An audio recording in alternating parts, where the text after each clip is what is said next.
काळमवाडी धरणाजवळील पाण्यात बुडालेल्या दोन्ही तरुणांचा मृतदेह शोधण्यात रेस्क्यू टीमला यश। राधानगरी तालुक्यातील काळमवाडी धरणाजवळ काल पर्यटनासाठी आलेले निपाणीचे 2 तरुण पाय घसरून पाण्यात पडले होते। केडीआरएफच्या टीमला सुमारे 24 तासांच्या शोध मोहिमेनंतर आज या दोघांचेही मृतदेह सापडले।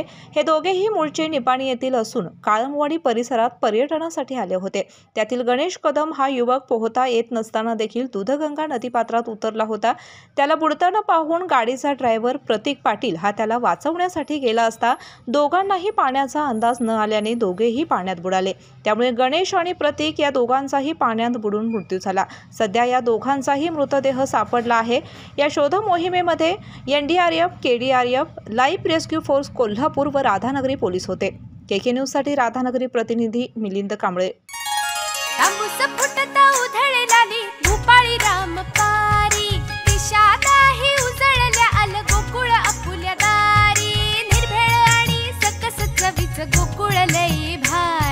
गोकुळ दूध आणि दर्जेदार दुग्ध उत्पादने। चव आहे कोल्हापुरी। गोकुळ लई भारी।